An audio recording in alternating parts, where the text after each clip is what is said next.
राष्ट्रवादी लोकतांत्रिक समता पार्टी के संस्थापक और राज्यसभा सांसद उपेंद्र कुशवाहा से आज भाजपा के नेता ने मुलाकात की। विनोद तावड़े, ऋतुराज सिन्हा और धर्मेंद्र प्रधान, ये तीन नेता थे जो कि उपेंद्र कुशवाहा से मिलने पहुंचते हैं और उसके बाद से चर्चाएं तेज हो जाती हैं कि आखिरकार उपेंद्र कुशवाहा से ये मुलाकात क्यों हुई। और ये कहा जा रहा है कि उपेंद्र कुशवाहा से मुलाकात इसलिए भी ये खास माना जा रहा है क्योंकि सीट बंटवारे को लेकर काफ़ी दांवपेच चल रहा है। क्योंकि अब तक सीट बंटवारे को लेकर किसी दल ने स्पष्ट नहीं किया है।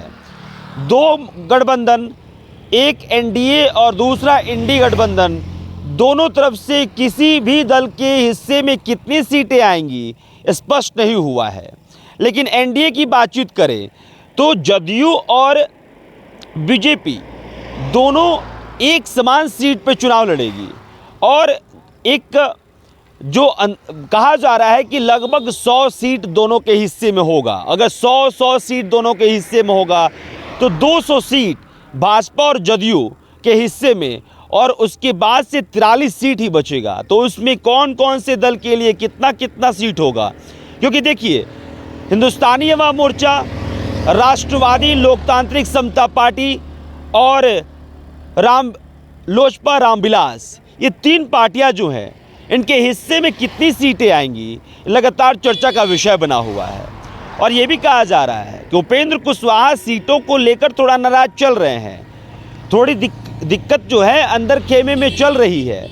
कौन सी सीट जो है, नंबर ऑफ सीट्स तो है ही, लेकिन कौन सा सीट ऐसा है जो उपेंद्र कुशवाहा के हिस्से में आएगा।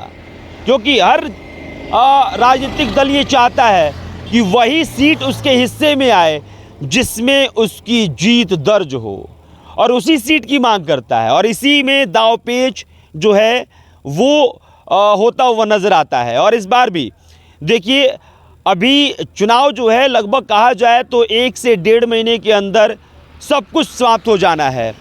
लेकिन अब तक जो है वो राजनीतिक दल के द्वारा, गठबंधन के द्वारा अपने सीटों को लेकर अब तक फैसले नहीं लिए गए। हालांकि कहा जा रहा है कि लगातार मीटिंग चल रही है, जल्द बता दिया जाएगा, लेकिन हाँ अब तक कुछ भी स्पष्ट नहीं है।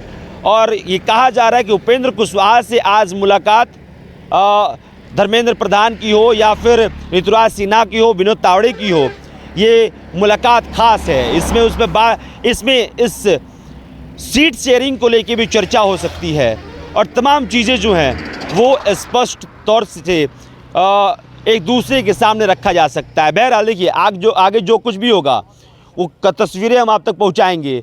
लेकिन हाँ, लोकसभा चुनाव में जब हार का जो सामना करना पड़ा उपेंद्र कुशवाहा को, तो उपेंद्र कुशवाहा ने सम्राट चौधरी पे आरोप लगाया था।